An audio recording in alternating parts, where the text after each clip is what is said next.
ॐ सहना भवतु सहनौ भुनक्तु सह वीर्यं करवावहै तेजस्विनावधीतमस्तु मा विद्विषावहै।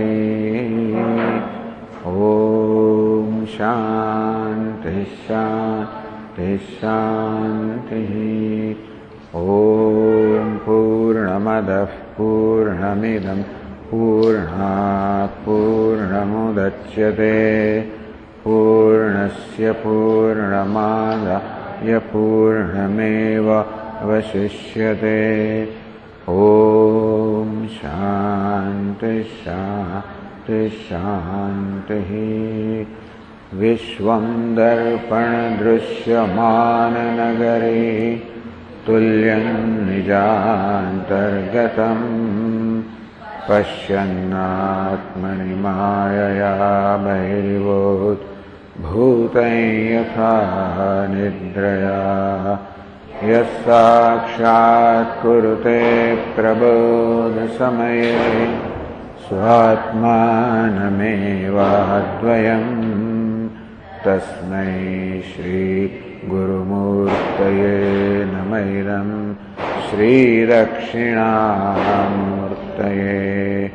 वागीशा यस्य वदने लक्ष्मी यस्य च वक्षसि यस्यास्तु हृदये संवित् तं नृसिंहमहं भजे।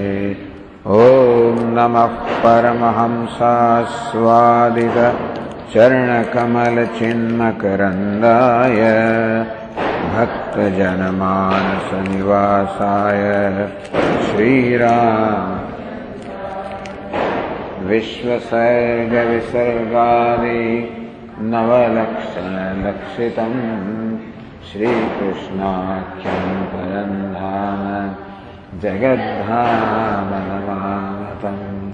सच्चिदानन्दरूपाय विश्वोत्पत्त्यादिहेतवे तापत्रयविनाशाय श्रीकृष्णाय वयं नमः। यं प्रव्रजन्तमनुपेतमपेतकृत्यं द्वैपायनो विरहकातर आजुहाव पुत्रेदि तन्मयतया तरवोऽभिनेदुः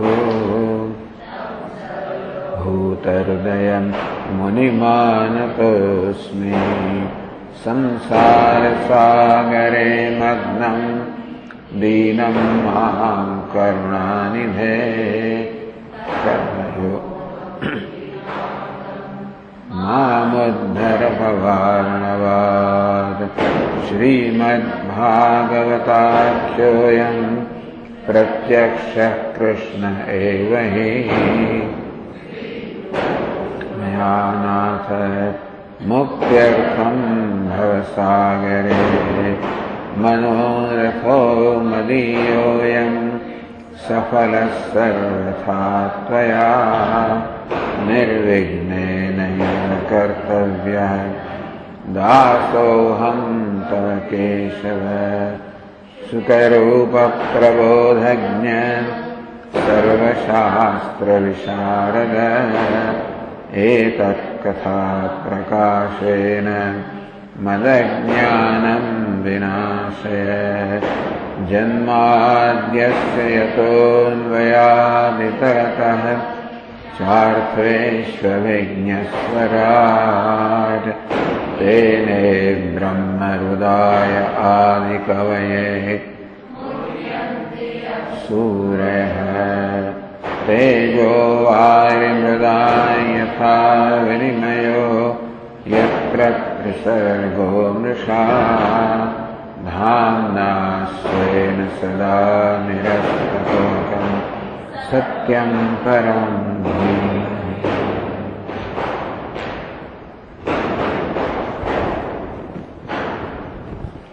ચાલે છે આપણું ફીડબેક.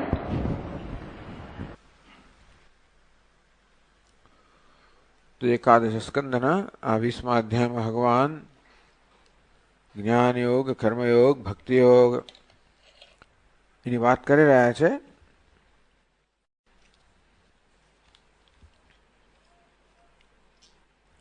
એમાં પહેલા જ્ઞાન યોગની વાત કરે છે.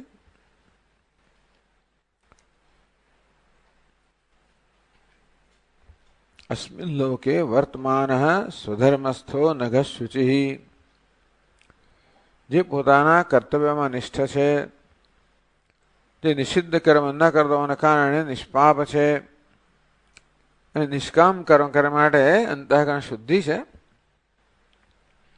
જ્ઞાનમ વિશુદ્ધમાં આપનોતી, આ પ્રકારે નિષ્કામ કર્મયોગ દ્વારા નિષિદ્ધ કર્મનો ત્યાગ અને પોતાના કર્તવ્યમાં નિષ્ઠા, આ દ્વારા મનુષ્ય અંતઃકરણ શુદ્ધિ પ્રાપ્ત કરે. ક્યાં તો એનામાં જિજ્ઞાસા જન્મે, જ્ઞાનની ઈચ્છા જન્મે, અથવા તો ભગવાનની ભક્તિ જન્મે. મનુષ્ય દેહમાં આ વસ્તુ શક્ય છે. સાધકમ જ્ઞાન ભક્તિભ્યામ, આ મનુષ્ય દેહ છે એ જ્ઞાન અને ભક્તિ દ્વારા મોક્ષનું સાધક છે, અથવા કર્મ દ્વારા જ્ઞાન અને ભક્તિનું સાધક છે, એ દ્વારા મોક્ષનું સાધક છે. તો સ્વર્ગમાં કે નરકમાં જે દેહ હોય એનાથી પણ, નરકની વાત છોડો, અરે સ્વર્ગના દેહથી પણ આ જ્ઞાન ભક્તિ પ્રાપ્ત ના થાય. એ તો ભોગ ભૂમિ છે, ભોગ ઉપાધિ છે. મળે મનુષ્ય દેહ જયારે પ્રાપ્ત થયો ત્યારે નરકની ઈચ્છા તો કોઈ ના જ કરે, બસ એ પ્રકારે સ્વર્ગની ઈચ્છા પણ ના કરવી જોઈએ. એટલું જ નહીં, પરંતુ મને બીજો મનુષ્ય દેહ પ્રાપ્ત એવી ઈચ્છા પણ ના કરવી જોઈએ.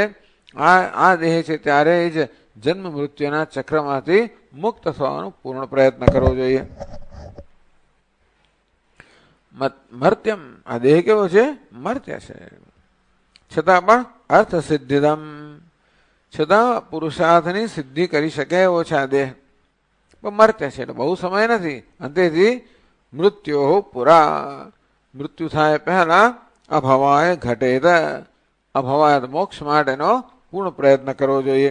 અપ્રમત્ત સન્ન, તો પ્રમાદ રહી સાવધાન બનીને પોતાનું ધ્યેય સિદ્ધ કરવાનો પૂર્ણ પ્રયત્ન કરવો જોઈએ. હવે આ દેહની પણ સ્તુતિ કરે છે. દેહ વિશે યચ્છિદ્યમાનમ યમય રેતૈ કૃતનીડમ વનસ્પતિમ, દૃષ્ટાંત આપે છે કે જેવી રીતે વૃક્ષ પર એક પક્ષીએ પોતાનો માળો બાંધ્યો હોય અને આનંદથી રહેતું હોય, અને જ્યારે જુએ કે કેટલાક હવે પેલા કઠિયારો આવ્યા છે, અત્યંત ક્રૂર છે, અને આ વૃક્ષ પર કુહાડીના એક પછી એક ઘા કરી રહ્યા છે. વૃક્ષને શું થાય છે ને એનાથી એની કોઈ ચિંતા કર્યા વગર અત્યંત નિષ્ઠુર લોકો છે. ખગ, ત્યારે આ પક્ષી જે છે અલંપટ, પોતાના માળા માટે ખૂબ આસક્તિ હતી, પણ જોયું કે હવે આ વૃક્ષ પોતે જ ભયમાં છે, માળાની આસક્તિ છોડીને એ નિર્ભય સ્થાન પર ઉડી જાય છે. તેવી અહોરાત્રે છિદ્યમાનમ, આ દેહ પણ પેલા વૃક્ષ સમાન છે. દેહને જેવી રીતે પેલા લોકો બધા શસ્ત્રના ઘાસથી કાપતા હતા કુહાડે, તેવી રીતે અહોરાત્રે, દિવસ ને રાત રૂપી કાળાના જે અંશ છે એના વડે આ દેહ સતત તો કે એ પણ છેદાઈ રહ્યો છે. છિદ્યમાનમ બુદ્ધ્વા, આ જયારે ધ્યાનમાં લેવું જોઈએ. ભય વે પથુ, જે પેલું પક્ષી જોયું કે આ વૃક્ષ તો કપાઈ જશે અને ભયથી કંપિત થઈ ગયું, તેવી રીતે આ મન સાધક પણ જોયે કે આ વૃક્ષ છે, શરીર વૃક્ષે છેદાઈ રહ્યું છે. ભય વે પથુ, એ બિચારો ભયથી અત્યંત કાંપી ઉઠે છે. મુક્ત સંગ, તો પછી આ દેહમાંથી આસક્તિ છોડીને નિરીહ ઉપશામ્યતે પરમ બુદ્ધ્વા, તો દેહમાં આસક્તિ છે વાસ્તવમાં આ જ્ઞાન માટે એક મહાન અવરોધ છે. પણ જેવી રીતે વૃક્ષ પેલા માળામાં અને વૃક્ષમાં આસક્તિ છોડી દે છે, જોયું કે આ વૃક્ષ તો હવે કપાઈ રહ્યું છે, તેવી રીતે સાધક પણ દેહમાંથી આસક્તિમાંથી મુક્ત થાય. પરમ બુદ્ધ્વા, પરમાત્માનું જ્ઞાન પ્રાપ્ત કરે ને નિરીહ, બધા પ્રકારની ઈચ્છાઓથી પ્રવૃત્તિ મુક્ત થઈને ઉપશામ્યથી પરમ શાંતિને પ્રાપ્ત કરે છે. 17મા શ્લોકમાં મનુષ્ય દેહની અને જે અવિવેકની નિંદા કરે, જે પ્રમાદી છે, પ્રમાદ કરવો એટલે જે કરવું હોય જોઈએ એના કરતાં ઉલટી સુલટી વસ્તુમાં જે પોતાનો સમય ગાળે છે એ નિંદા કરે છે. નૃદેહ માદ્યમ સુલભમ સુદુર્લભમ, નૃદેહમ આદ્યમ સર્વફલ મૂલમ. તો કે બધા પ્રકારનું કર્મફળ ફળ પ્રાપ્ત કરવા માટે તમને સ્વર્ગ જોઈએ, મોક્ષ જોઈએ, જે કે જોઈએ માટેનું મૂળ કયું છે? આ મનુષ્ય દેહ છે. એટલે કહ્યું ને આદ્ય ધર્મ સાધનમ, અને કહેવામાં આ મનુષ્ય દેહ કેવો છે? આદ્યમ, સૌથી પ્રથમ ધર્મનું સાધન છે. નૃદેહમ આદ્યમ સર્વ ફલ મૂલમ તદુપાય સાધનીય. ટૂંકમાં આ દેહ દ્વારા જે સાધન થાય, કર્મ થાય, ભક્તિ થાય, જ્ઞાન થાય, આ દેહ દ્વારા જ થાય. આ મનુષ્ય દેહ દ્વારા જ થાય, બીજા કોઈ દેહ દ્વારા શક્ય નથી. એનાથી જ મનુષ્ય ભગવાનને પ્રાપ્ત કરી શકે, જોઈએ તો સ્વર્ગને પ્રાપ્ત કરી શકે, ઈશ્વરને પ્રાપ્ત કરી શકે. મારે એને આદ્યમ કહ્યું. ધર્મ સાધન કહો કે પછી બધા ફળનું મૂળ છે, એટલે કે જે કંઈ ધ્યેય પ્રાપ્ત કરવું હોય એ પ્રાપ્ત આ મનુષ્ય દેહથી થઈ શકે. એટલે આપણા સ્વામીજી કે જો ભાઈ આ મનુષ્ય દેહની કોઈ વિશેષતા છે કે એમાં ઈચ્છા છે. આમ તો આપણને વેદાંતમાં ઈચ્છાઓનો ત્યાગ કરવાનો કહેવા પણ કહે છે કે ઈચ્છા છે એ તો મહાન વિભૂતિ છે. બીજા કોઈ મનુષ્ય સિવાયને બીજા કોઈ પણ ઈચ્છા નથી હોતી. માત્ર આહાર, નિદ્રા, ભય, મૈથુનમ આટલું હોય. આ પ્રકારની જે એક સ્વાભાવિક વૃત્તિ મૂકેલી છે, ભૂખ લાગે તો ખાઓ, થાક લાગે એટલે સૂઈ જવું, પોતાનું રક્ષણ કરવું અને પોતાની ઇન્દ્રિયની વાસને તૃપ્ત કરવી, આ ચાર પ્રકારની ઝંખના જે મૂકેલી છે એટલી ઈચ્છા ખરી. પણ મનુષ્યને કઈ બીજા પ્રકારની ઈચ્છા છે. મનુષ્યને તો પોતે અત્યારે જેવો છે તેને સંતોષ નથી. મનુષ્યને પોતાનાથી જ અસંતોષ છે. આ બહુ મોટી વસ્તુ છે. આમ તો એ જ બધા દુઃખનું કારણ છે. પોતાનામાંથી પ્રાપ્ત અસંતોષ જ બધા શોકનું કારણ છે. પણ સાથે સાથે એ છે તો માણસ કંઈક પુરુષાર્થ કરે છે. અસંતોષમાંથી બધા પ્રકારના પ્રયત્નો જન્મેલા છે. બધા પ્રકારનો વિકાસ જે થાય છે એમાંથી જન્મે છે. માણસને કશાય સંતોષ નથી. ત્યાં સુધી કે હમણાં જ સમાચાર આવ્યા કે ભાઈ ત્યાં યુરોપની અંદર કેટલાક વૈજ્ઞાનિકોએ પ્રયોગો કર્યા કે આઈન્સ્ટાઈને એવું કહ્યું છે કે ભાઈ આ પ્રકાશથી વધારે ઝડપી કશું હોય ના શકે. એ બરોબર છે? એમણે કંઈ શું કર્યું? ન્યુટ્રોનોન્સ કે એવા કંઈક એવી જાતના તદ્દન ન્યુટ્રલ એવા અત્યંત એટલે એવા એવા એ લોકોએ પાર્ટિકલ બનાવ્યા અને એને છોડ્યા.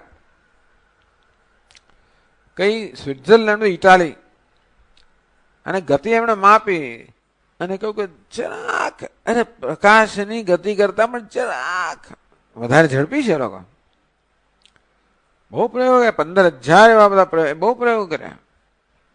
ખૂબ આઈન્સ્ટાઈને કહ્યું છે એનાથી તમે કંઈ કહેવા જાઓ એ કે સામાન્ય વસ્તુ નથી. એટલે ખૂબ બધા જો કે ભાઈ આપણા પ્રયોગમાં કંઈક ક્યાંય આપણે કંઈ ભૂલ તો નથી કરતા ને. આપણી ગણતરીમાં કશાની અંદર ક્યાંય પણ કંઈ ક્ષતિ તો નથી.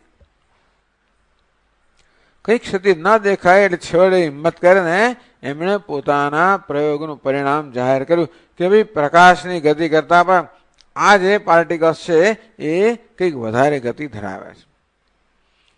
હવે આ તો હજી એમણે કહ્યું, આખી દુનિયા એને તપાસ છે. લોકો એવા બીજા પ્રયોગો કરશે કદાચ. જો કદાચ છે ને આ વસ્તુ સાચી નીકળી કદાચ, તો બધું બદલાઈ જશે. આખું વિજ્ઞાન બદલાઈ જશે. E equal to mc square. Energy equal to mass c એટલે સ્પીડ ઓફ લાઇટ. કોન્સ્ટન્ટ ગણે છે ને સ્પીડ ઓફ લાઇટ. હવે એ જો આ સ્પીડ ઓફ લાઇટ કરતા વધારે ઝડપી કશુંક હોય તો આ ઇક્વેશન બદલાય. તો બધા ન્યુક્લિયર રિએક્ટર, આ બધી વસ્તુ બદલાઈ જાય. ટૂંકમાં દુનિયા વિશેની બધી ગણતરી બદલાઈ જાય ને બધું જ બદલાય. આપણને તો કે આટલું નાનો આમાં કઈ ફેર, બહુ ફેર પડી જાય. આ બધું કોણ? મનુષ્યને જ સૂજે આ બધું. દરેક વસ્તુને ચેલેન્જ કરવાનો. આપણે તો મોટા ભાગના લોકો તો જે છે પેલા ચીલા ચાલુ ચાલતો, કેટલાક લોકો હોય છે એ ચીલાનો બરોબર એને પડકારે. આઈન્સ્ટાઈન બધા પડકારેલું જ છે, ત્યારે ફેરફાર થયો છે. નવી વસ્તુ ક્યારે શોધાય છે? પડકાર આવ્યું ત્યારે. ક્યાં સુધી દુનિયા માનતી જતી કે પૃથ્વી તો સ્થિર છે, આ સૂર્ય ચંદ્ર તારા બધાની આસપાસ ફરી રહ્યા છે, તો સેંકડો વર્ષ સુધી આ વસ્તુ ચાલી અને એને કામ કર્યું ખરું. પછી ગેલિલિયો અને કોપરનિકસ ના બધા આવ્યા અને એમણે કહ્યું નહીં ભાઈ, આ તો તદ્દન ઉલટું જ છે, પૃથ્વી ફરી રહી છે, બધું બદલાઈ જાય. આવી રીતે આ બધું ક્યાં શક્ય છે? હૃદય માધ્યમ, આ મનુષ્ય દેહમાં શક્ય છે. સર્વ ફલ મૂલમ, બધા પ્રકારનું ફળ પ્રાપ્ત થઈ શકે. એટલે તમને જેવું જોઈતું તેવું. એટલે અભ્યુદય નિશ્રેયસ. અભ્યુદય અર્થાત તમને જો ભૌતિક વસ્તુ જોઈતી હોય દુનિયાવી, એ પણ પ્રાપ્ત થાય. નિશ્રેયસ તમને આધ્યાત્મિક જોઈએ તો એ પણ પ્રાપ્ત થાય.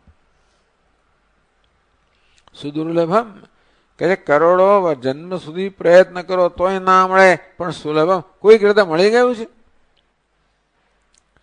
પ્લવમ સુકલ્પમ, આ પ્લવમ છે એ સરસ નૌકા છે કે તરાપો છે. સુકલ્પમ બહુ સારી રીતે બનાવેલો છે. મનુષ્ય દેહમાં બધા પ્રકારની વ્યવસ્થા છે.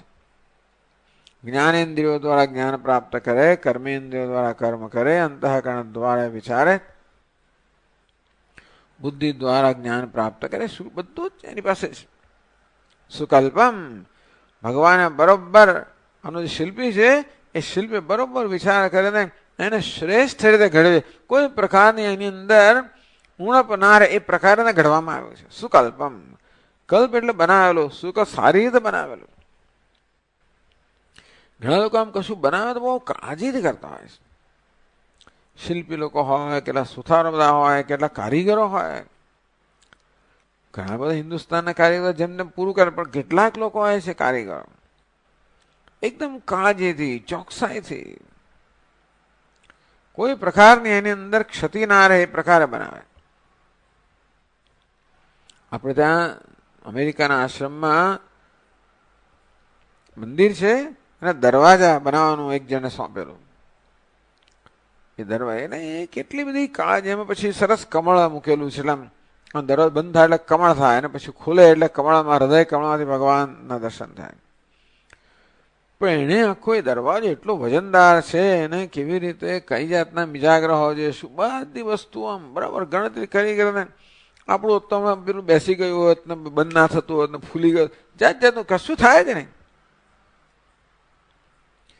ત્યાં પેલી બધી ટાઇલ્સ નાખે તો ટાઇલ્સ એક આમ સીધી રેખામાં, આપણે એક ઊંચી પેલી નીચે નહીં પાણી ભરાય પેલો, એવું બધું એ ધંધા ના ચાલે, એવું ના થાય.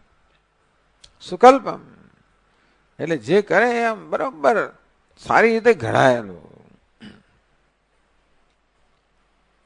ગુરુ કર્ણધારમ, આ સરસ નૌકા છે. એમાં પાછા આ કર્ણધાર ગુરુ છે. અને ગુરુની જરૂરિયાત શું છે? માત્ર એમ કે છે સેવન માત્રેણ સંશિત માત્ર, માત્ર ગુરુનો સંશય આશ્રય લીધો, એનું માત્ર સેવન જ કર. તદ વિધિ પ્રણિપાતેન પરિપ્રશ્ને સેવયા. પ્રણિપાત, સેવા અને પરિપ્રશ્ન, આટલું જ જોઈએ. ટૂંકમાં જે વસ્તુ સાધક પાસે હોય, ન ધનાદિ અર્પણેન, એટલે આ કર્ણધાર કેવા છે, ધન સંપત્તિ કશાની જરૂર નથી, માત્ર એમને આ શરણાગતિની જરૂર. એટલે ટૂંકમાં એ જુએ કે ભાઈ આ સાધક છે, જિજ્ઞાસુ છે, એ ખરેખર નિષ્ઠ છે, પ્રામાણિક છે, એમાં જિજ્ઞાસા છે, બસ એથી બધા કઈ ના જોઈએ. મયા અનુકૂલેન નભસ્વતા ઈરિતમ. હવે આ તો જે હોડી હોય એ હોડીને તો પાછું વાયુ પણ અનુકૂળ હોવું છે. ભગવાન કે હું અનુકૂળ વાયુ છું, હંમેશા અનુકૂળ જ છું.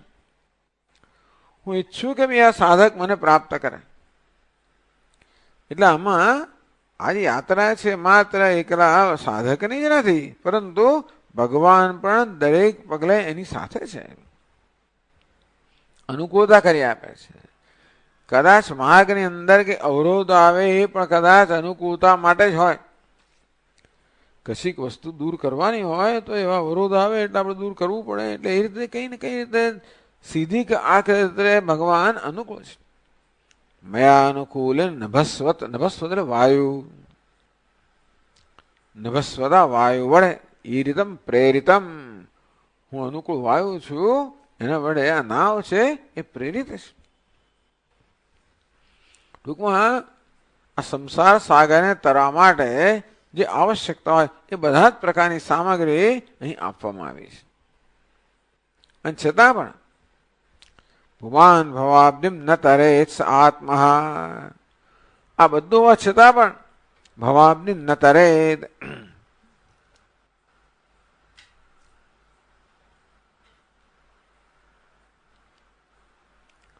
સ આત્મા એ તો કહે છે પોતાના આત્માનમ એવ દુઃખ સાગરે નિમજ્જેત ઇતિ. ટૂંકમાં એ માણસ તો પોતાની જાતે જ દુઃખના સાગરમાં પોતાને ડૂબકા ખવડાવે છે. એટલે ટૂંકમાં સુખની પ્રાપ્તિ માટે જે આવશ્યક હોય બધી સામગ્રી જ્યારે આપવામાં આવી છે, હું તો વિવેક બુદ્ધિ આપવામાં આવે છે. સુખી થવા માટે જ છે આ જીવન. સુખી થવા માટે જે જોઈએ બધું આપવામાં આવ્યું છે. મુખ્યત્વે વિવેક બુદ્ધિ, કે આપણે ઈચ્છા શક્તિ, ક્રિયા શક્તિ, જ્ઞાન શક્તિ, જે શક્તિઓ આપવામાં આવી છે એનો કેમ ઉપયોગ કરવો. કે બધી વસ્તુનો ઉપયોગ પણ થઈ શકે, દુરુપયોગ. જગતની દરેક વસ્તુ એવી છે કે એનો સદુપયોગ પણ થાય અને દુરુપયોગ પણ શક્ય છે. સદુપયોગ થાય તો દરેક વસ્તુ આશીર્વાદ રૂપ નીવડે, દુરુપયોગ થાય તો દરેક વસ્તુ શાપ રૂપ નીવડે. સદુપયોગ થાય તો ઝેર પણ આશીર્વાદ રૂપ નીવડે, દુરુપયોગ થાય તો અમૃત પણ કદાચ આપણને અપચો કરનારો નીવડે. હોવાને કારણે આ વિવેક બુદ્ધિ, છતાં પણ આ બધાનો ઉપયોગ ન કરે અને મનુષ્ય બિચારો ટૂંકમાં અવિવેકને કારણે ખોટી વસ્તુનું પોતાનું ધ્યેય માને, પોતાના અનુભવથી સમજે નહીં, શાસ્ત્રનો આશ્રય લે નહીં, ગુરુઓનો સત્સંગનો આશ્રય ના લે, બસ પોતાની સ્વતંત્ર બુદ્ધિથી ચલાવ્યા કરે. અવિવેકને કારણે ખોટા નિર્ણયો લે, ખોટા બધી પ્રાયોરિટીઝ, અગ્રિમતા ખોટી, મૂલ્યો ખોટા. આ માણસ પોતાની અંદર બરબાદ પણ કરી શકે છે. પોતાના જીવનનું કલ્યાણ પણ કરી શકે, જીવનને બરબાદ પણ કરી શકે. આ બધી વસ્તુ મનુષ્ય માટે બંને શક્ય છે. બીજા કોઈ જીવો માટે આ મને એકે શક્ય નથી. બીજા જેવો પોતાનું કલ્યાણ ના કરી શકે અને પોતાને બરબાદ પણ ના કરી શકે. કારણ કે એમને એ કરવા માટે સ્વતંત્રતા આપી જ નથી. મનુષ્યને સ્વતંત્રતા આપી, સદુપયોગ થાય તો કલ્યાણ થાય, દુરુપયોગ થાય તો પોતાની તો બરબાદ પણ કરે. કારણ શું છે કે સુખ તો માત્ર વિવેકથી જ પ્રાપ્ત થાય. દુનિયામાં સુખનું બીજું કોઈ સાધન નથી.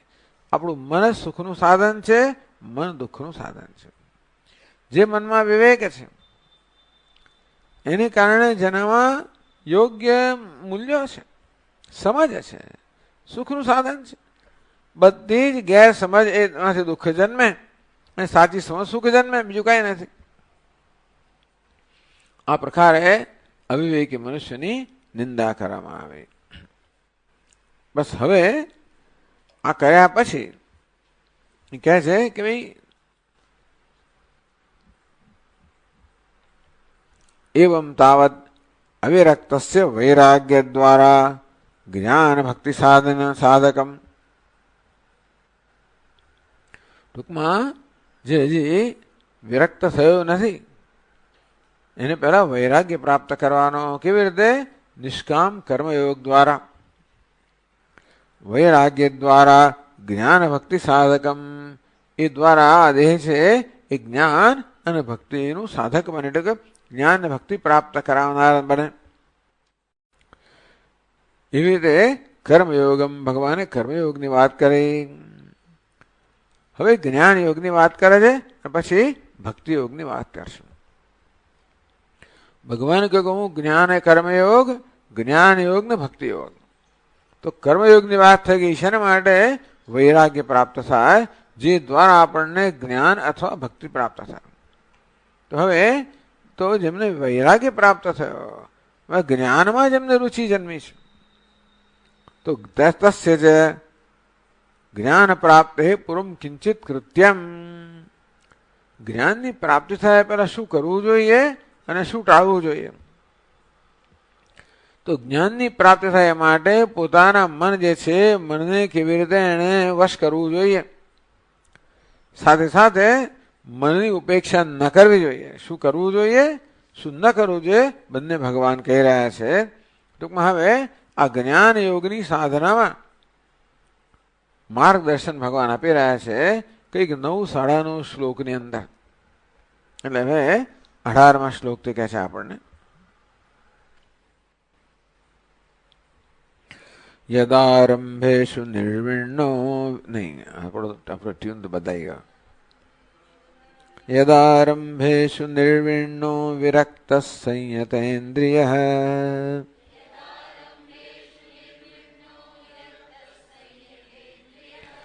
અભ્યાસેનાત્મનો યોગી ધારયેદચલમ મનઃ.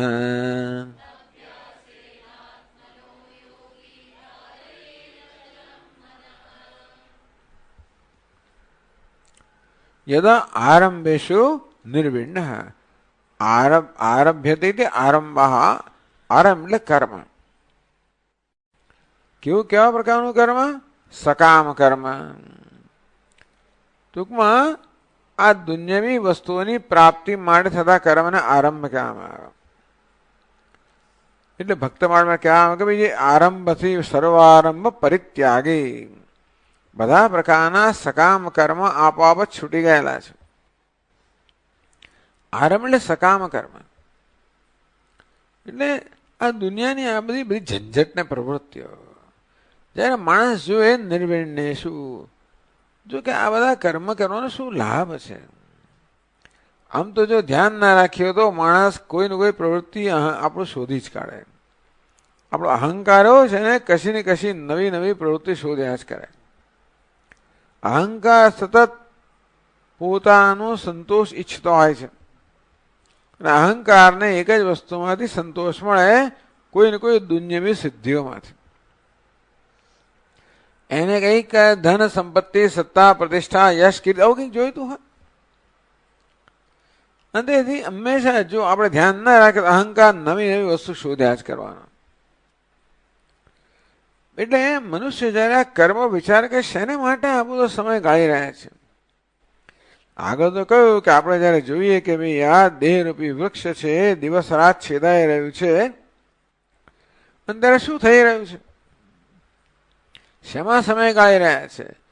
પેલા કહેવાય છે ને અંગ્રેજીની અંદર કે when Rome was in flame, that Nero was playing on his flute. પેલો રોમ જયારે બળી રહ્યો હતું ત્યારે નીરો એનો રાજા એની વાંસળી વગાડતો હતો. વિચાર કરો, પ્રમાદ કોને કહેવાય? શું કરવાનું છે ને શું કરી રહ્યો છે? તેવી રીતે અહીંયા પણ દેહની અંદર કયા કયા કર્મ શું શું કરી રહ્યા છે, શેને માટે, એ બધા દ્વારા શું મળવાનું છે? એટલે જયારે આપણે જોઈએ કે આ બધા એટલે કર્મ માટે, એટલે કર્મથી પ્રાપ્ત થતી વસ્તુઓ જે છે એના વિશે જયારે વિચાર કરવામાં આવે, પરીક્ષલોકાન કર્મચેદાન બ્રાહ્મણ નિર્વેદમાં, નિર્વેદ શબ્દ છે. નિર્વિણ્ણ, નિર્વિણ એટલે ઉદ્વિગ્ન થઈ જાય માણસ, અને એનો ભ્રમ ભાગે, ઉદ્વિગ્ન થઈ જાય કે આ બધું નથી જોઈતું, અને નિર્વેદ કહેવાય.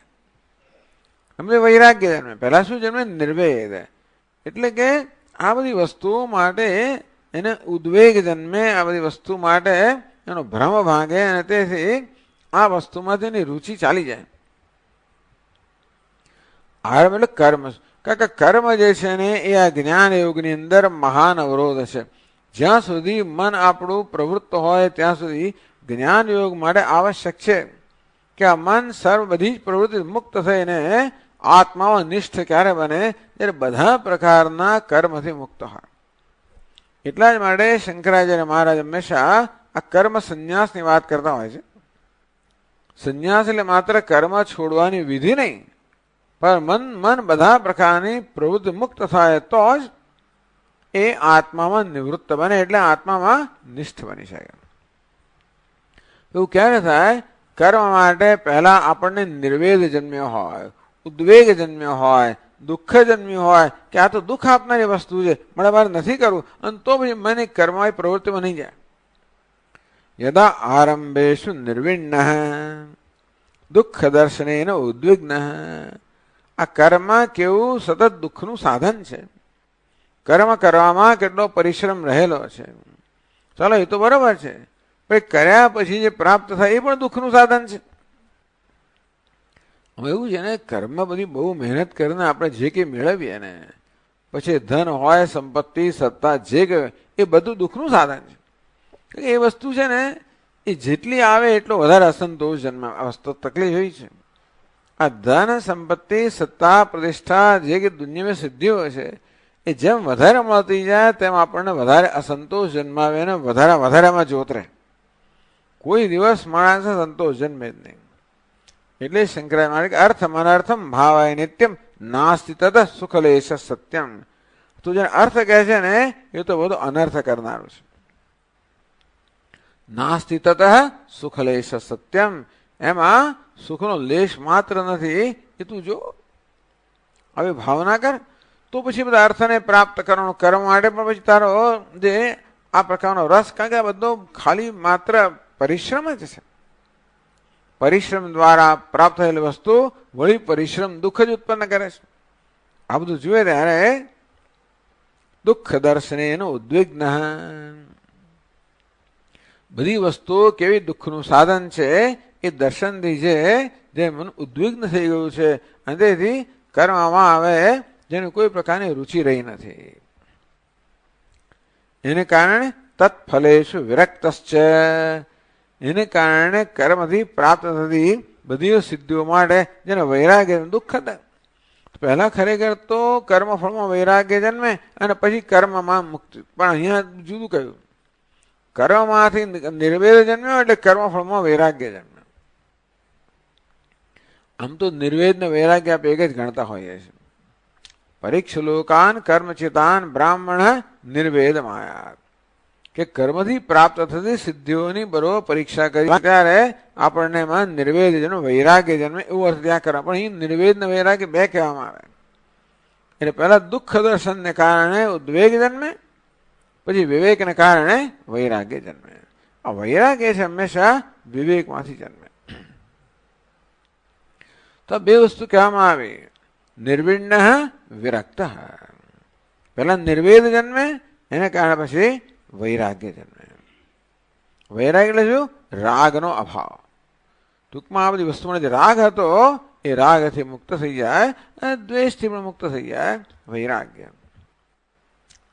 ત્યારે શું થાય? સંયતેન્દ્રિય.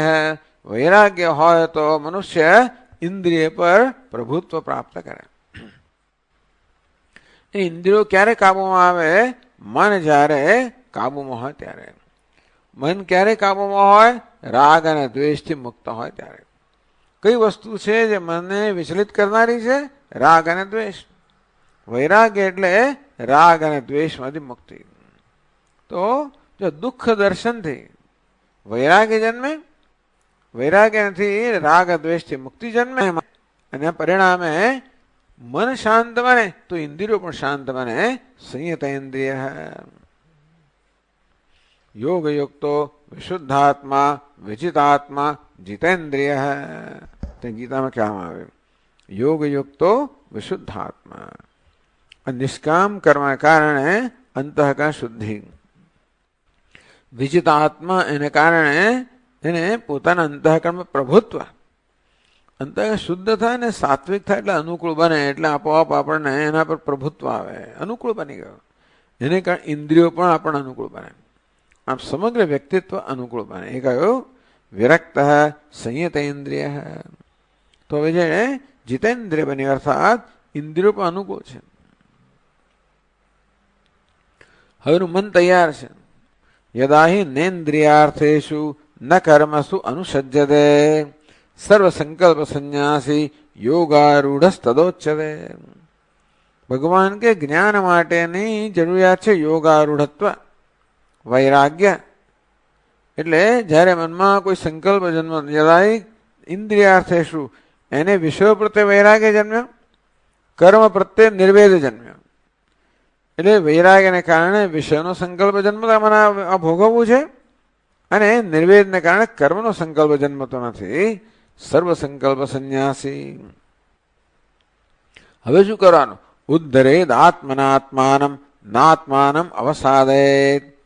ભગવાન કે આ પ્રકારે યોગારૂઢ બન્યા, તમારું મન પર પ્રભુત્વ આવ્યું, તમે કરવાનું શું? તમારે ઉદ્ધરેત આત્મનાત્માનમ મગ્નમ સંસાર વારિધૌ યોગારૂઢત્વમાસાદ્ય સમ્યક દર્શન નિષ્ઠયા. વિવેક ચૂડામણી કે બીજું આ સંસાર સાગરની અંદર બિચારો ડૂબી ગયેલો કે ડૂબી રહેલો છે આ તમારો આત્મા એટલે આપણું મન છે. અજ્ઞાનને કારણે, દેહાત બુદ્ધિને કારણે, અહંકાર મમકારને કારણે આ બધું છે સંસાર. ઉદ્ધરેત આત્મના આત્માનમ, તો પછી આ વિવેક બુદ્ધિથી પોતાના જે બે આત્મા થયા, આત્માથી આત્માનો ઉદ્ધાર કરવો. અને શું? વિવેક બુદ્ધિથી આ મનનો ઉદ્ધાર કરવો. આપણો બે, એક તો બુદ્ધિ છે, બીજું મન છે. મનની અંદર વિવેક વૈરાગ્ય બુદ્ધિમાં જન્મ્યો, પણ મનમાં હજી પેલી ચંચળતા હોય, મન ચંચળ હોય, અસ્થિર હોય, એમાં બધા બી સંસ્કારો હોય, તો ધીમે ધીમે ધીમે એ મનને પણ બુદ્ધિના ને સુમેળ સાધવો. એ બુદ્ધિ ધીમે ધીમે કરવાનું છે. ઉદ્ધરેત આત્મના આત્મા બંધુરાત્મા આત્મનસ્તસ્ય યેનાત્મૈવાત્મના જિતઃ. આ પ્રકારે જેને મન એટલે સંસ્કાર વાળું, વાસના વાળું મન છે, એના પર જેને વિજય પ્રાપ્ત કર્યો, એના માટે મન મિત્ર બની જાય. અને જો વિજય પ્રાપ્ત ન કર્યો તો એ જ મન આપણું શત્રુ બની રહે. એવું છે ને, ગમે તેટલો વિવેક હોય, બધું ડાપણ હોય, પણ છેવટે વ્યવહારની અંદર તો આપણું મન છે ને એ જ બધો વ્યવહાર કરનારો છે. મન એટલે એક આવેગાત્મક વૃત્તિ, એના એ સ્વભાવથી વ્યવહાર થતો હોય છે. જો સાવધાન ન હોઈએ તો મન એની જાતે જેમ ફાવે એમ કરતું હોય છે. બધું ડાપણ છે ને એ તો બધું ઝાંપા સુધી કામ લાગે. જો સાવધાન ન હોઈએ તો મન જે છે એ બધો વ્યવહાર કરે. એટલે આ મનને ધીમે ધીમે ધીમે એને કેળવીને એને પેલી વાસનાથી, સંસ્કારથી મુક્ત કરે. મુખ્ય દેહાત બુદ્ધિથી. હવે કરવાનું શું છે કે દેહાત બુદ્ધિથી મનને મુક્ત કરવાનું છે. રાગદ્વેષથી મન મુક્ત થયું. હવે દેહમાં અહમભાવ કરવો, જેને વિપરીત ભાવના કહે છે. દેહાત બુદ્ધિ આ કેવું છે? સ્વાભાવિક છે. સ્વાભાવિક સ્વભાવ થઈ ગયો છે દેહમાં અહમ બુદ્ધિ કરવી. ધીમે ધીમે ધીમે મને એમાંથી મુક્ત કરવું. તો પછી આ જ્ઞાન છે ને એ જ્ઞાનમાં નિષ્ઠા પ્રાપ્ત થાય. તો જે જ્ઞાન ખરેખર આપણને ઉપયોગી બને, એ જ્ઞાનનો લાભ આપણને મળે. નહીં તો જ્ઞાન હોય છતાં પણ મનની અંદર જ્ઞાન સ્થિર ના થયું હોય તો એનો લાભ નથી મળતો. એટલે કે અભ્યસેત આત્મનો યોગી અભ્યાસેન આત્મયોગી ધારયેત અચલમ મન. હવે યોગીએ શું કરવું જોઈએ? મન અચલમ ધારયેત.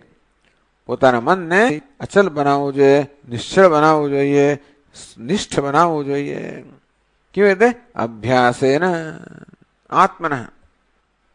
અભ્યાસ તો કાઉન્તે વૈરાગ્ય છે ગૃહ્યતે. અભ્યાસથી એટલે બે રીતે થયું. અભ્યાસેન આત્મન મન અચલમ ધારે અથવા આત્મન અભ્યાસેન, બંને રીતે થયું. આ આત્મન છે ને એને બે અર્થ કર્યા. આત્મ સ્વસ્ય આત્મન મન સ્વસ્ય મન અચલમ ધારે. પોતાનું મન છે એ અભ્યાસ વડે એને અચળ બનાવવું જોઈએ, નિશ્ચળ બનાવવું જોઈએ. અથવા આત્મન અભ્યાસેન આત્માના અભ્યાસથી. આત્માનો કયો અભ્યાસ? અહમ બ્રહ્માસ્મિ. તો કે શ્રવણ મનન દ્વારા જે જ્ઞાન પ્રાપ્ત થયું છે એમાં હવે નિષ્ઠા પ્રાપ્ત કરવા માટે જ્ઞાન યોગમાં મુખ્યત્વે ભગવાન નિધિધ્યાસનની વાત કરી રહ્યા છે. એવું માની લઈએ કે આ સાધકે શ્રવણ મનન કર્યા છે માટે હવે એને જ્ઞાન છે. બ્રહ્મ સત્યમ જગન મિથ્યા વગેરે આ જ્ઞાન છે. હવે જરૂર શું છે? આ જ્ઞાનને મનના સ્તરે એને લાવવાનું છે. એટલે મનને આ જ્ઞાન યુક્ત બનાવવાનું છે. આપણું અજ્ઞાન છે એ દેહાત બુદ્ધિ છે, બધું ક્યાં છે? પેલા મનમાં છે. બુદ્ધિમાં હતું, બુદ્ધિમાં વિવેક જન્મ્યો, તો હવે મનમાં પણ એ વિવેક લાવવાનો. એટલે અભ્યાસ, કારણ કે મન કેવું છે? ચંચળ છે, અસ્થિર છે, માટે અભ્યાસ ને ટૂંકમાં મનમાં અત્યારે એક અભ્યાસ થઈ ગયો છે. શું અભ્યાસ થઈ ગયો છે? દેહમાં અહમભાવ કરવાનો. દેહોહમ, હું દેહ છું, એ પ્રકારનો અભ્યાસ મનમાં ચાલુ જશે. એમાં કોઈ પ્રયત્ન કરવાની જરૂર નથી. એટલે પ્રયત્નપૂર્વક બ્રહ્માહમ, હું બ્રહ્મ છું, એ પ્રકારનો અભ્યાસ કરવો પડે. તે ખોટો અભ્યાસ થઈ ગયો છે, એમાંથી મુક્ત થવા માટે સાચો અભ્યાસ કરો. અભ્યાસ એટલે વારંવાર વસ્તુ દોહરાવવી. કારણ કે એકવાર ટેવ પડી ગઈ, ટેવ એકદમ જતી નથી આવતી. બહુ લાંબા સમયની ટેવ હોય તો બહુ લાંબા સમયના પ્રયત્ન પછી જાય. જન્મો જન્મથી દેહમાં અહમ બુદ્ધિ થઈ ગઈ છે, એમાંથી મનને મુક્ત કરવા માટે ખૂબ દીર્ઘકાળ સુધી અભ્યાસ કરવો પડે. હું અહમ બ્રહ્માસ્મિ, એટલે કે આત્મને અભ્યાસેન. તો મનની અંદર આ પ્રકારની વૃત્તિ જાળવવી. આત્મ વિશે વૃત્તિ સંતત્યા, જેને સંસ્કૃતમાં સજાતીય વૃત્તિ પ્રવાહ કહે છે. નવો વૃત્તિ પ્રવાહ જન્માવો. અત્યારે એક વૃત્તિ પ્રવાહ ચાલી રહ્યો છે, કયો? હું દેહ છું, હું દેહ છું. એવું કોઈ બોલતું નથી, પણ છતાં દરેકમાં રહેલું છે. જે પ્રકારે આપણે વિચારીએ છીએ, જે પ્રકારે વર્તીએ છીએ, જે પ્રકારે બધું કરીએ છીએ, એ બધાની પાછળ આ અભ્યાસ, હું દેહ છું, એ પ્રકારનો અભ્યાસ રહેલો છે. હંમેશા અહંકાર રીતે જ વર્તતો હોઉં, હું વ્યક્તિ રૂપે જ વર્તતો હોઉં છું. બીજા બધા કરતા જુદો છું, બીજા બધા જુદી વ્યક્તિ છું. આ દેહ, આ ઉપાધિ પૂરતો મર્યાદિત છું. આ બધી વસ્તુ તો અંદર વણાઈ ગયેલી જ છે. એને માટે કોઈ પ્રયત્નની, વિચારની જરૂર નથી. એટલે જન્મો જન્મના પેલા અવિવેકને કારણે આ વસ્તુ કે હું બીજા બધા કરતા ભિન્ન છું, હું તો મર્યાદિત વ્યક્તિ છું, હું ઉપાધિ પૂરતો મર્યાદિત છું, વગેરે વગેરે. આ વસ્તુ તો આપણા ભૂમિકામાં છે જ. એ જ આપણા બધા વિચારોનો, બધાનો નિર્ણય કરતી હોય છે. એ ત્યાં પરિવર્તન લાવવાની જરૂર છે. એટલા માટે પ્રયત્નપૂર્વક મનને આ વસ્તુના સતત દર્શન કરવા કે હે મન, તું દેહ નથી, તું બ્રહ્મ છે. આ મન દેહમાં હું દેહ છું કે તું બ્રહ્મ છે. અભ્યાસે ને ટૂંકમાં જે પ્રકારનો અભ્યાસ મનમાં થઈ ગયો છે, એમાંથી મુક્ત કરવા માટે આ નવો અભ્યાસ જરૂરી છે. પેલો દૃષ્ટાંત આપે ને કે આખી જિંદગી સુધી જેને ભીખ માંગી છે, એણે વળી પેલી લોટરી ટિકિટ ખરીદી, રાતોરાત લખપતિ થઈ ગયો, ધનવાન થઈ ગયો, નવું ઘર આવ્યું, લઈ લીધું, ને નવી ગાડી, આમ ચાવી ખટખટાવટ જાય એટલે આમ જાહેર કરે કે હું પહેલા નથી રહ્યો. ગાડી, મોટર ગાડી હોય, શોફર હોય. હવે તો શેઠ સાહેબ દર્શન કરવા જાય ત્યારે આમ બધા કરતા કરતા જાય, બધું દાન કરતા જાય. પણ આટલી 50 વર્ષ સુધી ભીખ માગી હોય તો હું ભિખારી છું, એ પ્રકારનો અભ્યાસ થઈ ગયો છે ને અંદર. એટલે જો સાવધાન ન હોય તો પછી ભૂલાઈ જાય. તો શેઠ સાહેબ આવી રીતે એકવાર મહાલક્ષ્મી દર્શન કરવા ગયા અને ત્યાં એકદમ જ નજર પડી ગઈ કે કોઈ પેલા કળી લાડુ વહેંચતું હતું. પણ એને ખબર પડે પહેલા આગળ જઈને 2 લાડુ લઈ લીધા જૂની ટેવ પ્રમાણે. પછી ખ્યાલ આવ્યો કે મેં શું કર્યું. પેલો ડ્રાઈવર જોયો કે હા મહારાજ, પછી શેઠ સાહેબ ભૂલી ગયા લાગે કે નાના તો તારે માટે પ્રસાદ લાવ્યો છું. પણ ખરેખર શું થયેલું, તમે જો સાવધાન ન હો તો જૂની ટેવ, મનનો કબજો લઈને વળી પાછું હતા ત્યાં લાવી દે. આ મનને સાવધાન કરવું. અસાવધાન એ મનનો સ્વભાવ છે. મનને સાવધાન કરવું. હવે જે નવું જ્ઞાન આપણને થયું, હું ધનવાન છું, ધનવાન છું, અભ્યાસ કરે ત્યારે હું ગરીબ છું. એમાં ગરીબ તો વિચારવા, એ તો ગરીબ તો અંદર છે જ. વિચાર્યા વગર જ ગરીબ એ તો બરોબર દ્રઢ થઈ જ ગઈ છે. એટલે ગરીબની જેમ જ વર્તે. ઘણીવાર પેલા ગરીબ ઘરમાંથી આવેલી હોય છોકરી, અને ધનવાન ઘરમાં પરિણામે તોય પણ પેલું પછી ગરીબાઈ ગઈ ના હોય, એટલે દૂધની પેલી કોથળીઓ સાચવ્યા કરે, જાત જાતનું કર્યા કરે. એના ઘરમાં બિચારું જે કરતા અહીંયા કરે, કોઈ ચાલે છોડ આ બધું ક્યાં શું ભેગું કરે, એવી રીતે પ્લાસ્ટિક કોથળીઓ ભેગી કરે અને બધું કશું આ બધું જે પહેલા પ્રમાણે કરે. એટલે હવે આ નવી જગ્યા આવ્યા પછી નવા સંસ્કાર પાડવા પડે, આપણે અભ્યાસ કરવો પડે. અભ્યાસ કેમ કરવો પડે વારંવાર? કારણ કે જૂની ટેવ એકદમ અંદર રૂઢ થઈ ગઈ છે. અશ્વત્થમેનમ સુવિરૂઢ મૂલમ. આ સંસાર વૃક્ષના મૂળ તો અત્યંત દૃઢ થઈ ગયાને કારણે અસંગ શસ્ત્રેણ દૃઢેન ચિત્વા, અસંગ શસ્ત્રને વારંવાર અભ્યાસથી દ્રઢ કરવું પડે. અભ્યાસેન આત્મન અભ્યાસેન, આત્માના વાસ્તવિક સ્વરૂપના અભ્યાસથી કે હું બ્રહ્મ છું, પૂર્ણમદ, હું પૂર્ણ છું, આ સર્વપૂર્ણ છે. પૂર્ણમેવ જ વાસ્તવમાં બધાના ગર્ભમાં કે બધાના અધિષ્ઠાન રૂપે તો પૂર્ણતા જ છે. ભલે સપાટી પર વસ્તુ ગમે તેવી જણાતી હોય, ભલે બધી અનેકતા જણાતી હોય, અપૂર્ણતા બધું ભલે જણાતું હોય, બધાના અધિષ્ઠાન રૂપે, બધાના મૂળ રૂપે, બધાના આધાર રૂપે એક પૂર્ણતા જ છે. પૂર્ણતા જ હું રૂપે ભાસી રહી છે, પૂર્ણતા જ જગત રૂપે ભાસી રહી છે. જે પૂર્ણતા જ છે, જે આ રીતે વેદાંત શાસ્ત્રના શ્રવણ મનનથી પોતે જે આ જ્ઞાન પ્રાપ્ત કર્યું છે એને વળી પાછું મનને એનાથી સભાન બનાવવું. મન પૂર્ણતામાં સરકી જાય જૂની ટેવ પ્રમાણે, એને પાછું સભાન બનાવવું. અભ્યાસેન આત્મનો યોગી ધારયેત અચલમ મન. એમ કરતા કરતા દીર્ઘકાળના અભ્યાસથી યોગી મન અચલમ ધારયેત. આ યોગીએ પોતાના મનને આત્મામાં નિષ્ઠ બનાવવું જોઈએ, કે ભગવાનમાં નિષ્ઠ બનાવવું, મય પણ આત્મામાં નિષ્ઠ બનાવવું જોઈએ.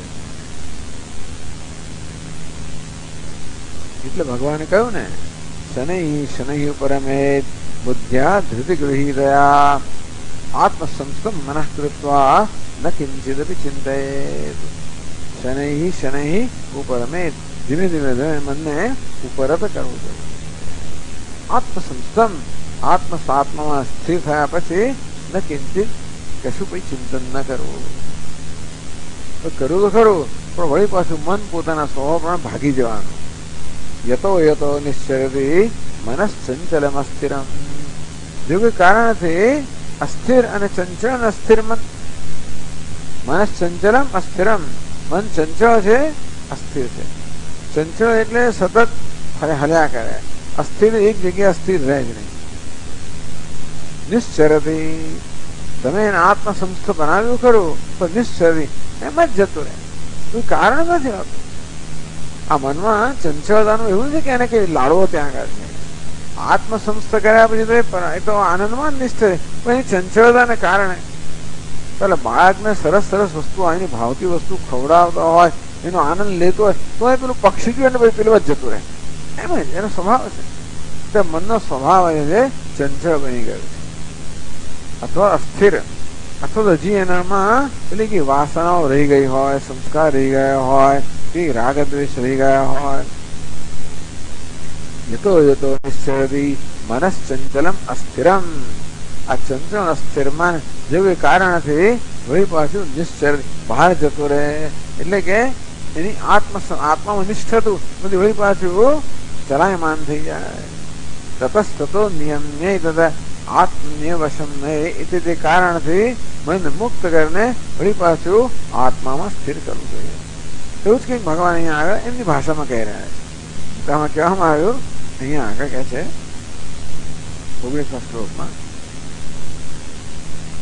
ધાર્યમાણમ મનો યર્હિ ભ્રામ્યદશ્વનવસ્થિતમ, ધાર્યમાણમ મનો યર્હિ ભ્રામ્યદાશ્વનવસ્થિતમ, અતંદ્રિતોનુરોધેન માર્ગેણાત્મવશં નયેત, અતંદ્રિતોનુરોધેન માર્ગેણાત્મવશં નયેત. ધાર્યમાણમ મનઃ, આ પ્રકારે આત્મામાં મનને ધાર્યમાણમ એટલે કે સ્થિર કરવામાં આવ્યું છે. યર્હિ યરી એટલે જો, યદિ ભ્રામ્યત આશુ ભ્રામ્યત આશ્વન અવસ્થિત એટલે શું ખબર છે? ખબર ના પડે. ભ્રામ્યત આશ્વન અવસ્થિત સંધિ છૂટી પાડવી અઘરી છે.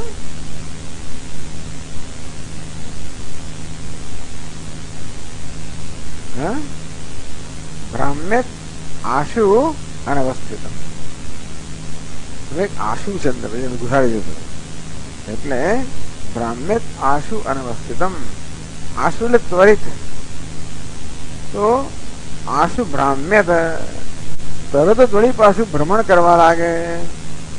અનવસ્થિતમ પછી સ્થિર ના રહે.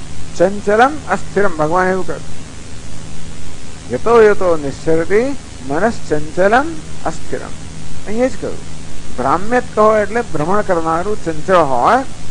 અનવસ્થિત અર્થાત એક જગ્યાએ સ્થિર ના રહેતું. દૃષ્ટાંત આપેલા વાંદરાનો. વાંદરો જે છે તો એ કે હંમેશા એક ડાળથી બીજી ડાળ પર કૂદતો હોય, એક ઝાડથી બીજા ઝાડ પર કૂદતો હોય. તો એક ડાળ પર બેઠો હોય તો પછી સ્થિર ના રહેશે. એક ડાળ તો આમ કઈ ખણતો હોય, આમ કઈ કરતો હોય, એટલે બે એક તો એકમાંથી બીજામાં કૂદે અને એક જગ્યા હોય તોય બધું સખડો ના સીધો ના બેસે. એવું છે તો પેલો પાંદડા તોડતો હોય, ખાતું હોય, ખણતું હોય, કઈ કર્યા જ કરે. તો મન એક વિષયમાં રહે નહીં અને એ વિષયમાં પણ પાછું સ્થિર ના રહે, કઈ ને કઈ કર્યા કરે. વિષયની અંદર પણ જાત જાતની વસ્તુનું ચિંતન કર્યા કરે. વિષય વિષય એટલે એક તો એકમાંથી બીજા વિષયમાં કૂદ્યા કરે, ભ્રામ્યત ભ્રમણ કરે. અને કદાચ એક વિષયનું હોય તોય પણ એનું ચિંતન સ્થિર ના રહે. પાછું કોઈ વ્યક્તિનું ચિંતન કરે તો આ તે જાત જાતની રીતે ચિંતન કરે અને તેથી પાછું અસ્થિર છે. ચંચળ છે અને અસ્થિર છે. મનની આ વસ્તુ એટલે ભ્રામ્યતા. જો આ મન જે છે તરત જ ભ્રમણ કરવા લાગી જાય. પૂર્વમેવ અત્યંત ધારણ અસંભવાદ. તો શરૂઆતમાં કઈ તમે ધારો કે મનને સ્થિર કરતો હોય પણ કે લાંબો સમય મન સ્થિર રહેવાનું નથી. અત્યંત ધારણ અસંભવાદ તો અત્યંત સ્થિર કે તરફ થઈ જવાનું નથી. આ મનને સ્થિર કરવા માટે બહુ લાંબા કામ અભ્યાસ જોઈએ. એટલે ભગવાન ધાર્યમાણ મન આ પ્રકારે તમે મનને સ્થિર કરવાનો પ્રયત્ન કરી રહ્યા ત્યારે યરી આશુ ભ્રામ્યત એકદમ ઝડપથી એ પાછું કઈ દોડી ગયા. વિષયાંતરમ પ્રતિ ગચ્છત. એક વિષયમાંથી બીજા વિષયમાં ભાગી જાય. આત્મામાંથી અનાત્મા ભાગી જાય એટલે બીજામાંથી ભાગી જાય. અનવસ્થિતમ પાછું વિષયમાં અસ્થિર હોય. ચંચળતા અને અસ્થિરતા મનનો સ્વભાવ છે. તો ભલે તતસ્તતો નિયમ્ય તે કારણથી મનને મુક્ત કરવું જોઈએ. એને કહે છે અતંદ્રિત અનલસ પ્રયત્નવાન સન. તો ભલે ભાઈ નિરાશ ના થઈ ગયો, સાથે સાથે મનની સાથે ભાગી ના જવું. પાછા મન શું છે ઘણી વાર તો આપણે મનને કાબુ લઈને મન આપણને ભાગાડી દેતું હોય. આપણે મનને કાબુમાં લઈએ પહેલા ઘણી વાર મન આપણે જ ઘસડી જતું હોય.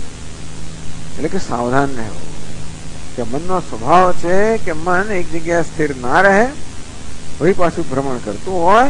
આ પ્રકારનો સ્વભાવ જાણીને અતંદ્રિત. તંદ્ર એટલે આળસ. અનલસ આળસ વગર સાવધાન રહીને પ્રમાદ વગર અપ્રમત્ત. તો મનને વળી પાછું આત્મવશમ ને મનને વળી પાછું આત્મામાં સ્થિર કરવું જોઈએ. એ કેવી રીતે કરવું જોઈએ? સરસ ઉપાય બતાવે છે કે અહીંયા આગળ અનુરોધેન માર્ગેન. અનુરોધનો માર્ગ છે. એટલે કે અનુરોધનો માર્ગ એટલે શું? કિંચિત અપેક્ષા પૂર્ણ દ્વારા મન ભાગી જતું એને જો શરૂઆતની અંદર મનને એકદમ જ તમે નિયંત્રિત કરવાનો પ્રયત્ન કરો ને તો મન છે ને એ બમણા વેગથી ભાગી જશે. અહીં મનને જ્યાં સુધી સ્થિર થવાના સંસ્કાર થયા નથી ત્યાં સુધી મન પર જો વધારે પડતું જોર કરવામાં આવે મનની ઈચ્છા છે એનો નિરોધ કરવામાં આવે, મનને વધારે પડતું નિયંત્રિત કરવામાં આવે તો મન જરાક વાર નિયંત્રિત રહે ને બમણા વેગથી ભાગી જશે. એને કહે છે કે આશુ ભ્રામ્યતા, એકદમ બમણા વેગથી ભાગશે. તો શું કરવું જોઈએ? મનને એકદમ જ નિયંત્રિત કરવાનો પ્રયત્ન ના કરવો જોઈએ, પણ અનુરોધે એને માર્ગે મનને થોડુંક જરાક છે ને સમજાવવું જોઈએ. લાલ એ ચિત્ત બાલકમ એવું વશિષ્ઠ યોગ કહ્યું. આ ચિત્તરૂપી બાળક છે એને થોડું લાલન પાલન કરવું જોઈએ, થોડા લાડ કરવા જોઈએ. આ મનને પણ થોડાક ત્યારે લાડ કરીને પછી પાછું લઈ આવવું જોઈએ. થોડું બાળક હોય ને તો કેવી રીતે એકદમ જ એને પકડીને તમારા આગળ બેસાડી તો ધારો કે બેસે જરા પછી ભાગી જાય વેગ, કારણ કે એને બેસવાનો અભ્યાસ નથી, ત્યાં એકદમ આકર્ષણ છે. શું કરવાનું? એકદમ એને પેલું રોકી દઈએ આપણે. એને લખોડી રમવી હોય તમે લખોડી બંધ નહીં, લખોડી બંધ એમ કહી દો તો બિચારો 2-5 મિનિટ બેસે, પછી પણ ભાગવાનું હોય, ડબલ વેગથી ભાગી. તમે જરા આડાવાળા થાવ ભાગી જાય. શું કરવાનું? એને જરા લખોડી આપો અહીંયા આગળ. આ બહારને બદલે એને ઘરમાં લખોટી આપો, એની સાથે લખોડી રમો. એટલે પછી એનો પેલો જે વેગ છે ને લખોડી રમવાનો, એને કારણ કે એને એકદમ આપણે વંચિત રાખ્યો, એને કારણે અંદરથી જે એનો એક આવેગ જન્મે કે મારે લખોડી રમવી જ છે. એને રમવા જવા દો તો પાછો જ ના આવે, જરાય ના જવા દો તો એ દોડા કૂદાકૂદ કરે, ભાગા ભાગ કરે. તો કાબુમાં થાય ને ઘણા બધા છોકરાઓ લડે એની મા સાથે, એને બધું એવું કરે. એટલે એને શું કરવાનું? તો કે કુશળ માં હોય શું કરે, આ બાળક ચાલ આપણે લખોડી રમીએ એમ કરીને એની સાથે લખોડી રમે. એટલે કે અનુરોધે અને માર્ગેણ આ છે ને પેલા બાળકને જેવી રીતે થોડી ગમતી વસ્તુ કરીએ એમ કરીને ભાગી જવાનો એનો જે આવેગ હોય એ જરા ઓછો થાય. એટલે વળી પાછળ વાંચો બસ ચાલો વાંચો થાય. એટલે 2-3-5 મિનિટ લખોડી રમ્યા એટલે એનું જરાક થોડુંક પૂરું મન જરા શાંત થયું, પાછું બેસાડે, વળી પાછું ભાગવામાં આવે, વળી પાછું કંઈક કરો. અનુરોધે એને માર્ગે. એટલે બાળકને શું ગમે છે આપણે જાણવું જોઈએ, અને જરૂરી છે કે એને ભણવું જોઈએ. એ ખરું, પસાદ ભણવામાં હજી એવો રસ કે જાગૃત થયો નથી. આપણું કયું માને એ માનવા ઈચ્છતો હોય તોય પણ એનું મન ના માને દે, કારણ કે પેલો આવેગ એટલો બધો છે ને. અનુરોધે એને માર્ગે કહે છે કે એવી રીતે બાળકને જેવી અનુરોધથી આગળ એક ઘોડાનું દ્રષ્ટાંત આપે. અહીંયા આગળ અનુરોધ એટલે એને કંઈ ગમતું હોય તો મનને પણ આપણે એની ગતિવિધિ જાણવી જોઈએ કે મનમાં કયા પ્રકારનું પ્રેશર, દબાણ છે અંદર, કેમ ભાગવા ઈચ્છે છે, એને કશું કરવું છે, એને પેલું ગમે છે. હવે તમે જપ કરવા માંગો પેલું મારે ચા પીવી છે, શું એવું થાય ને? પછી તમે એને બેસ જપ કર, કયું કરે ચા બેસ એમ કરતા કરતા ભાઈ પેલો ચાનો વેગ એવો થઈ જાય ને કે જપને ભાગે, જપને ક્યાં મૂકીને ભાગી જાય. તો શું કરવું જોઈએ? જરા એને થોડા ઘૂંટડા ચા પીવડાવો મનને. કારણ કે આપણે જયારે જોઈએ કે ભાઈ આ મન તો એના આગ્રહમાં બરોબર દટેલું જ રહેલું છે, મને જોઈએ જ જોઈએ, તો પછી આપણે ગમે એટલો આગ્રહ કરીશું તો પણ આપણા કાબુમાં નથી આવવાનું. તો પછી થોડા એને વશ થઈએ, એને થોડા લાડ લડાવીએ, એને 2 ઘૂંટડા ચા પીવડાવીએ. જયારે સંતોષ તો વળી પાછો જપમાં લગાડો. પછી કે મારે તો હવે મીઠાઈ ખાવી, ધારો એકાદ કટકો એને ખવડાવ્યો, વળી પાછો લાવી ગયો. એટલે અને અનુરોધેના માર્ગે એને કહ્યું કે મનની અંદર આ બધા જે પ્રકારના બધા સંસ્કારો રહી ગયા છે એ વારંવાર બહાર આવે. મુખ્યત્વે ક્યારે બહાર આવે? આપણે મનને કશું કરવા માંગીએ ત્યારે. બાકી ખબર ના પડે કે મારામાં આ બધા સંસ્કારો છે, પણ આપણે જયારે મનને કશાકમાં એકાગ્ર કરવા માંગીએ અને ત્યારે અંદર એટલે બધી વસ્તુ બહાર આવે અને ત્યારે કે મને આ જોઈએ, મને પેલું જોઈએ, ફલાણું જોઈએ. હવે તરત આપણે એને વશ ના થઈ જાય. પણ જયારે એમ લાગે કે આ તો બહુ પ્રબળ સંસ્કાર છે ત્યારે થોડુંક ચાલો એક ચક્કર મારી આવો ભાઈ. જૂના જમાનામાં વાંચતા ભાઈ ચાલો ભાઈ 2-1 કલાક થયા, ચાલો એક ચક્કર મારી આવે. ચાલો ભાઈ એક મિત્ર સાથે વાત કરી લીધી, તેને ટેલિફોન કરી લીધો, જરા આમ કરી લીધું એમ કરે વળી પાછું મનનો પેલો આવેગ છે ને વળી પાછો લગાડો. આવી રીતે કહે છે અનુરોધેન માર્ગેણ, અહીં કહે છે જ એટલે કહે છે કે અવસ્થા દ્વિગુણિતમ ચાંચલ્યમ ભવેત બલવત કામાદેવ સત્યમ ધારણેન વેગો દ્વિગુણિતો ભવેત ઇતિ. જો તમે મનને એકદમ સ્થિર એકદમ જ નિયંત્રિત કરવા માંગો તો એનો વેગ છે એ કામ ક્રોધ નો વેગ જે કઈ હોય તે એ બમણો બની જાય. કિંચિત અપેક્ષા દ્વિત્રિદિનમ મિષ્ટાન્નાદિ રુચૌ સેવિત્વા. 2-3 દિવસ એને જરાક થોડી મિષ્ટાનની રુચિ હોય તો તે વખતે જરા એને એકાદ ટુકડો ખવડાવી દેવો. આમ મનને જ ખવડાવવાનું છે આ બધા. આમ તો આપણે એમ લાગે કે આપણે પેટને ખવડાવે, ખરેખર મન જ ખાવાનું માંગતું હોય એટલે થોડો સંતોષ આપ્યો. નિષ્ઠાન્નાદિ રુચૌ સેવિત્વા એમ કરીને આ મનનો અનુરોધ દ્વારા એને વળી પાછું એટલે કહે છે અતંત્રિતો અનુરોધેન માર્ગેણ આત્મસંનયેત. આ પ્રકારે અનુરોધેન માર્ગેણ શનૈ શનૈ આત્મસંનયેત. ધીમે ધીમે વળી પાછું મને આત્માના વશમાં કરવું જોઈએ, આત્મનિષ્ઠ કરવું જોઈએ. આવી બધી ભગવાન અહીંયા આગળ આપણને ધ્યાન માટેના જ્ઞાન એવું ધ્યાન એવું પણ ખરો મને એકાગ્ર કરવાનું આત્મામાં એની માટેની આપણને સૂચના આપી. ઓમ પૂર્ણમદ પૂર્ણમિદમ પૂર્ણાત પૂર્ણમુદચ્યતે પૂર્ણસ્ય પૂર્ણમાદાય પૂર્ણમેવાવશિષ્યતે. ઓમ શાંતિ શાંતિ શાંતિ. સચ્ચિદાનંદરૂપાય વિશ્વોત્પત્યાદિહેતવે તાપત્રય વિનાશાય શ્રીકૃષ્ણાય વયં નમઃ.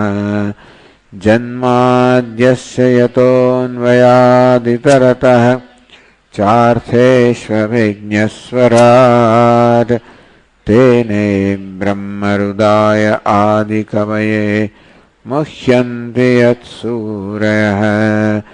તેજો વારિમૃદાં યથા વિનિમયો વૃષા ધામ્ના સ્વેન સદા નિરસ્તકુહકં સત્યં પરમ ધીમહિ. ઓમ શાંતિ શાંતિ શાંતિ. હરિ ઓમ. શ્રી ગુરુભ્યો હરિ ઓમ.